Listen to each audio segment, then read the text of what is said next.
नमस्कार, स्वागत है आप सभी का और मैं हूं आपके साथ वक्ता। रुक करते हैं सुपरफास्ट खबरों की तरफ। दिल्ली नगर निगम चुनाव के 250 वार्डों पर हुए चुनाव के नतीजे आ गए हैं, जिसमें आप ने बीजेपी का 15 साल पुराना किला ध्वस्त कर दिया। वहीं एमसीडी में बीजेपी की हार की जिम्मेदारी दिल्ली बीजेपी अध्यक्ष आदेश गुप्ता ने ली है। दिल्ली के नगर निगम चुनाव आम आदमी पार्टी ने जीत लिए। आम आदमी पार्टी को 250 वार्डों वाली एमसीडी में बहुमत मिल गया है। 15 साल से एमसीडी पर काबिज बीजेपी को करारी शिकस्त मिली है। हालांकि बीजेपी ने एमसीडी को आम आदमी पार्टी से बचाने के लिए अपने सारे अस्त्र आजमाए थे। इसके बावजूद केजरीवाल और आम आदमी पार्टी की झाड़ू ने उन्हें अपनी रणनीति से बेअसर कर दिया। दिल्ली में शीला दीक्षित के शासनकाल में कांग्रेस ने एमसीडी चुनाव जीतने के लिए साल 2012 में नगर निगम के 3 हिस्सों में बांट दिया था, लेकिन तब तीनों जगह बीजेपी का कब्जा हो गया था। इसी साल केंद्र की मोदी सरकार ने तीनों एमसीडी को फिर से एक कर दिया। एमसीडी के एकीकरण से वार्ड्स की संख्या भी 272 से घटकर 250 पर आ गई। राजनीतिक जानकार कहते रहे हैं कि बीजेपी ने तीनों एमसीडी का एकीकरण इसीलिए किया गया ताकि आम आदमी पार्टी को निगम में आने से रोका जा सके। एमसीडी चुनाव में बहुमत हासिल करने के बाद अरविंद केजरीवाल ने कहा कि ये बहुत बड़ी जीत है। उन्होंने कहा कि ये दिल्ली की जीत है। आप दफ्तर पहुंचे अरविंद केजरीवाल काफी खुश नजर आ रहे थे और उन्होंने गाड़ी में बैठे बैठे ही कार्यकर्ताओं का अभिवादन भी कर दिया। मुख्यमंत्री अरविंद केजरीवाल एमसीडी चुनाव में हुई जीत पर कहा, इतनी बड़ी जीत देने के लिए दिल्ली की जनता को बहुत बहुत बधाई है। पहले स्कूल, अस्पताल और बिजली की जिम्मेदारी दी, हमने वो ठीक किए। अब दिल्ली की जनता ने अपने बेटे को सफाई करने, पार्क ठीक करने की जिम्मेदारी दी है। दिल्ली एमसीडी चुनाव परिणाम पर बोलते हुए पंजाब के सीएम भगवंत मान ने कहा कि अरविंद केजरीवाल ने दिल्ली में 15 साल लंबे कांग्रेस शासन और एमसीडी में 15 साल लंबे बीजेपी शासन को उखाड़ फेंका है। इससे पता चलता है कि दिल्ली के लोगों को नफरत की राजनीति पसंद नहीं है। वो स्कूलों, अस्पतालों, बिजली, सफाई और बुनियादी ढांचे के लिए वोट करते हैं। दिल्ली एमसीडी चुनाव के नतीजों को लेकर आम आदमी पार्टी के सांसद संजय सिंह ने गृह मंत्री अमित शाह पर निशाना साधा। उन्होंने कहा कि गृह मंत्री अमित शाह ने बड़े अहंकार से देश की संसद में चुनौती दी थी। दिल्ली की जनता ने अपना फैसला सुना दिया। एमसीडी चुनाव के नतीजे पर दिल्ली बीजेपी के अध्यक्ष आदेश गुप्ता ने कहा है, जनता ने पूरा समर्थन आपको ही नहीं दिया है बल्कि हमें भी दिया है। मेयर के चुनाव में कुछ भी हो सकता है। एमसीडी में शानदार जीत के बाद आप नेता गोपाल राय ने बीजेपी को चुनौती देते हुए कहा कि वो अपना मेयर बनाकर दिखाएं। दरअसल शुरुआती रुझान के बाद बीजेपी ने दावा किया था कि दिल्ली में मेयर उनकी ही पार्टी का होगा। खुद दिल्ली बीजेपी के अध्यक्ष आदेश गुप्ता ने यह दावा किया था। इसी पर आम आदमी पार्टी ने यह चुनौती दी है। लखनऊ में दिल्ली एमसीडी चुनाव को लेकर आप कार्यालय पर जश्न का माहौल देखने को मिला। भाजपा नेता मनोज तिवारी के गाने पर झूमे आप कार्यकर्ता। दिल्ली के एमसीडी चुनाव में आम आदमी पार्टी की जीत से उत्तर प्रदेश में आपके कार्यकर्ता बेहद उत्साहित हैं। आम आदमी पार्टी के कार्यकर्ता ढोल नगाड़े लेकर प्रयागराज में सुभाष चौराहे पर पहुंच गए, जहां जमकर ढोल नगाड़ों की थाप पर कार्यकर्ताओं ने डांस किया। डांस के साथ में जमकर आतिशबाजी भी की। आम आदमी पार्टी के कार्यकर्ताओं का कहना है कि दिल्ली में एमसीडी में आम आदमी पार्टी की जीत के बाद अब दिल्ली की सड़कों, गलियों और नालियों की स्थिति पहले से बहुत बेहतर हो जाएगी। दिल्ली एमसीडी चुनाव में आम आदमी पार्टी की भारी बढ़त को लेकर अयोध्या शहर की रीडगंज स्थित आम आदमी पार्टी कार्यालय पर पार्टी के दर्जनों की संख्या में कार्यकर्ताओं ने मनाया जश्न। ढोल नगाड़ों के साथ एक दूसरे को मिठाई खिलाकर जश्न मनाया गया। पार्टी के लोगों ने दिल्ली के सीएम अरविंद केजरीवाल को बधाई भी दी। इस मौके पर आपके जिलाध्यक्ष अनिल कुमार प्रजापति, कार्यालय प्रभारी आसिफ सिद्दीकी, सदस्य नदीम रजा, दर्जनों पार्टी कार्यकर्ता मौजूद रहे। संसद के शीतकालीन सत्र की आज से शुरुआत हो रही है। इससे पहले देश के प्रधानमंत्री नरेंद्र मोदी ने संबोधित करते हुए कहा कि देश आजादी का अमृत काल में आगे बढ़ रहा है। भारत को G20 की अध्यक्षता करने का मौका मिलने पर पीएम मोदी ने खुशी जाहिर करते हुए कहा, दुनिया को देश से काफी उम्मीदें हैं। पीएम मोदी बोले, आज शीतकालीन सत्र का पहला दिन है। 15 अगस्त को आजादी के 75 साल पूरे हुए और हम आजादी के अमृत काल में आगे बढ़ रहे हैं। आज हम ऐसे समय में मिल रहे हैं जब भारत G20 की अध्यक्षता करने जा रहा है। पीएम मोदी ने आगे कहा कि जिस तरह से भारत ने वैश्विक समुदाय में जगह बनाई, जिस तरह से भारत से उम्मीदें बढ़ी और जिस तरह से भारत वैश्विक मंच पर अपनी भागीदारी बढ़ा रहा है, ऐसे समय में G20 प्रेसिडेंसी प्राप्त करना भारत के लिए बहुत बड़ी बात है। पीएम मोदी ने आगे कहा कि इस सत्र में देश को विकास की नई ऊंचाइयों पर ले जाने के लिए, भारत को आगे बढ़ाने के लिए कई महत्वपूर्ण निर्णय करने का प्रयास होगा। उन्होंने आगे कहा कि मुझे विश्वास है कि सभी राजनीतिक दल चर्चा को और मूल रूप देंगे, अपने विचारों से निर्णयों को नई ताकत देंगे, दिशा को और स्पष्ट रूप से उजागर करने में मदद भी करेंगे। प्रधानमंत्री नरेंद्र मोदी ने संसद के उच्च सदन राज्यसभा में उपराष्ट्रपति जगदीप धनखड़ का स्वागत किया। शीतकालीन सत्र की शुरुआत में स्वागत भाषण के दौरान पीएम मोदी ने राजस्थान के झुंझुनू के किसान परिवार से निकलकर देश के उपराष्ट्रपति के पद तक का सफर तय करने वाले धनखड़ के संघर्षों की दास्तान सुनाई। इस दौरान पीएम ने सीनियर वकील रहे धनखड़ से चुटकी लेते हुए कहा कि आपको सदन में अदालत वाला मूड और मिजाज मिलेगा, क्योंकि यहाँ कई ऐसे लोग हैं जिनसे आप सुप्रीम कोर्ट में मिला करते थे। पीएम मोदी ने आगे ये भी कहा कि संघर्षों के बीच स्थान बनाते हुए आज जहां तक पहुंचे हैं वो अपने आप में कई लोगों के लिए प्रेरणा का कारण है कि लाल की उपलब्धियों को देश देख रहा है, उसकी खुशी का ठिकाना नहीं है। झुंझुनू का शायद ही कोई ऐसा परिवार होगा जिसने देश की सेवा में भूमिका न निभाई हो। आप स्वयं सैनिक स्कूल के विद्यार्थी रहे हैं, आप में किसान और जवान दोनों समाहित हैं। आज सभी देशवासियों को आर्म्ड फोर्सेस फ्लैग डे की बधाई देता हूं। मैं सेना को सैल्यूट करता हूं।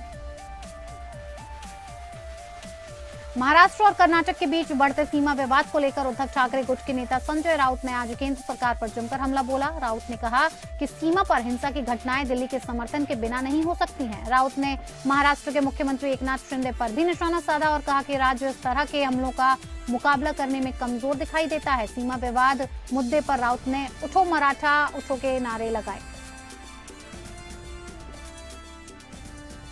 राज्यसभा सदस्य राउत ने ट्वीट में केंद्र सरकार पर निशाना साधते हुए कहा कि महाराष्ट्र के मराठी लोगों और वाहनों पर दिल्ली के समर्थन के बिना बेलगावी में हमला नहीं किया जा सकता है। महाराष्ट्र एकीकरण समिति के कार्यकर्ताओं को गिरफ्तार किया गया है। मराठी स्वाभिमान की रीढ़ तोड़कर उसे खत्म करने का खेल शुरू हो गया है। बेलगावी में हुआ हमला उसी साजिश का हिस्सा है। राउत ने आगे ये भी कहा कि बेलगावी को केंद्र शासित प्रदेश घोषित करें। उन्होंने कहा कि लोग राष्ट्रवादी कांग्रेस पार्टी के अध्यक्ष शरद पवार के नेतृत्व में बेलगावी जाने के लिए तैयार हैं।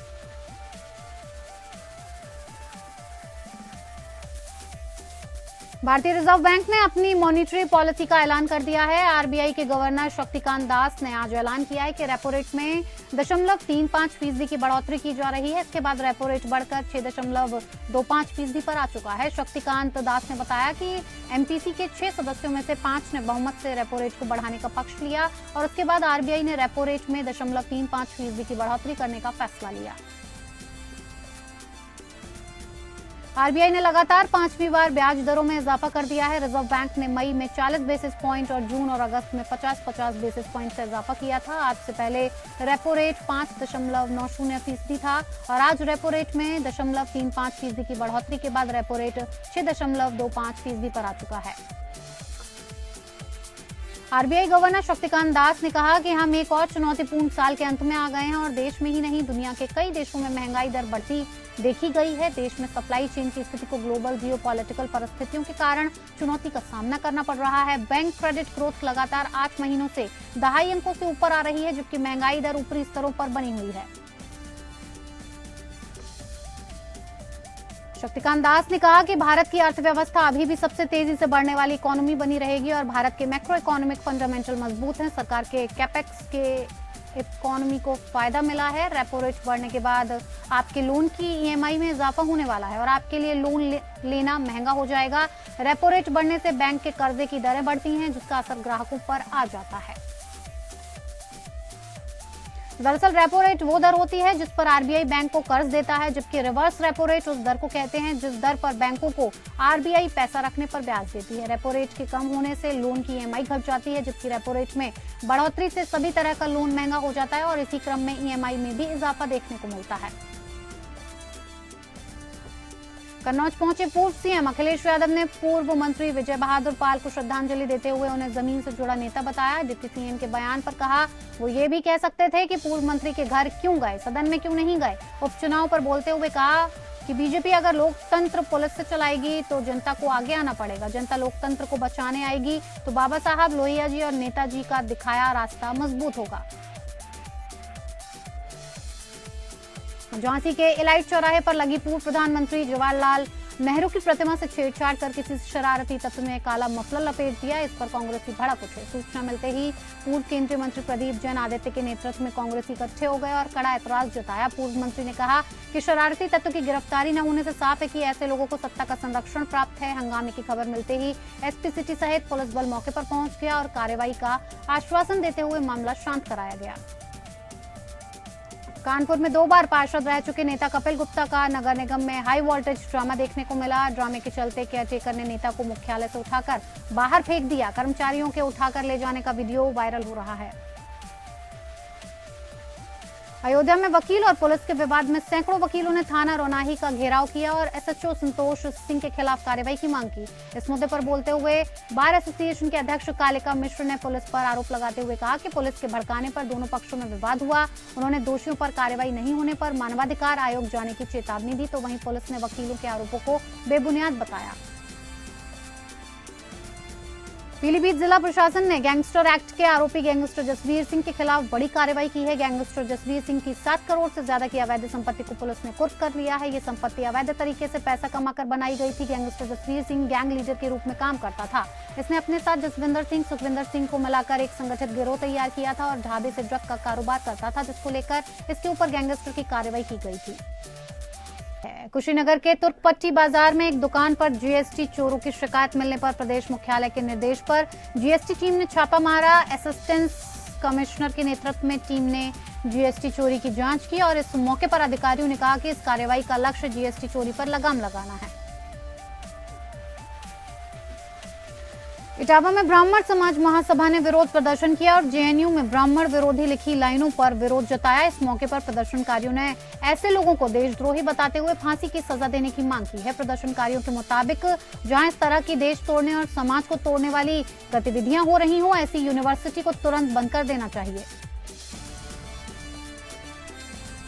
पीलीभीत जिले के बीसलपुर तहसील क्षेत्र के पहाड़गंज गांव में संदिग्ध परिस्थितियों में विवाहिता ने फांसी लगाकर खुदकुशी कर ली। सूचना मिलने पर मौके पर पहुंची पुलिस शव को कब्जे में लेकर जांच में जुट गई है। मृतक के पति के मुताबिक सूचना मिलने पर वो आनन फानन में घर पहुंचा और पत्नी को फांसी के फंदे पर झूलते देखा, जिसके बाद आनन फानन में उसे उतारा। तब तक उसकी मृत्यु हो चुकी थी।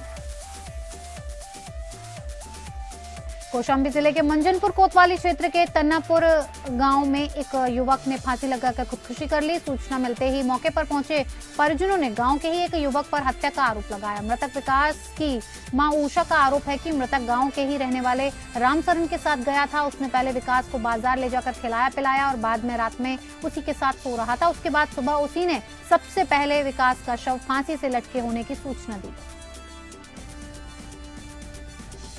बाराबंकी के राम सनेही घाट कोतवाली क्षेत्र के जमोली गांव में तेज रफ्तार ट्रक ने बाइक सवार की टक्कर मार दी। हादसे में बाइक सवार युवती की मौत हो गई, जबकि युवक को मामूली चोट आई है। हादसे के बाद मौके पर मौजूद लोगों ने भाई बहन को अस्पताल पहुंचा दिया, जहां डॉक्टर्स ने लड़की को मृत घोषित कर दिया। हादसे के बाद मौके से भाग रहे ट्रक को ग्रामीणों ने पकड़ लिया।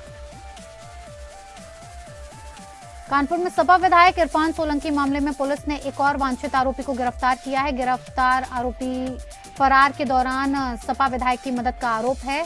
मामले की जांच कर रही पुलिस की टीम शेखू से पूछताछ कर रही है। आरोप है कि अशरफ अली उर्फ शेखू के नाम पर ही इरफान ने हवाई यात्रा की थी। शेखू ने ही अपने नाम का फर्जी आधार कार्ड बनवाकर इरफान को दिया था।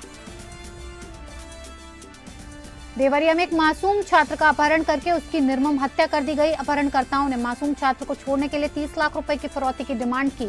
8 साल के मासूम को अगवा होने की खबर पुलिस ने एक्टिव हो गई, जिसके बाद मासूम बच्चे का शव कुशीनगर जनपद के हाटा थाना क्षेत्र के एक पोखरे से मिली। मृतक बच्चे के परिजनों के मुताबिक नासिर 4 दिसंबर से अपने घर से लापता था। परिजनों ने काफी खोजबीन की लेकिन नहीं मिला। तब उसके घर वालों ने कुछ दूरी पर एक दुकान पर चिपकाए गए पर्चा मिला, जिस पर अपहरणकर्ताओं ने नासिर को छोड़ने के लिए 30 लाख रुपए की डिमांड की थी और पैसा कुशीनगर जनपद के एयरपोर्ट के पास पहुंचाने की बात लिखी थी।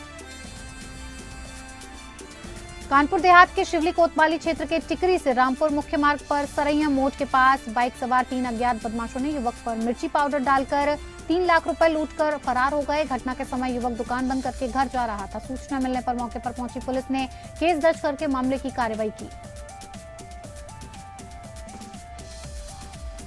मैनपुरी में पुलिस का पीछा करने पर युवक पूर्व शहर कोतवाली के ताल दरवाजा तालाब में युवक का शव बरामद हुआ है। पुलिस का पीछा करने पर युवक तालाब में कूद गया था, जहां डूबने से उसकी मौत हो गई। तो वहीं पुलिस का कहना है कि मृतक कई मामलों में आरोपी था।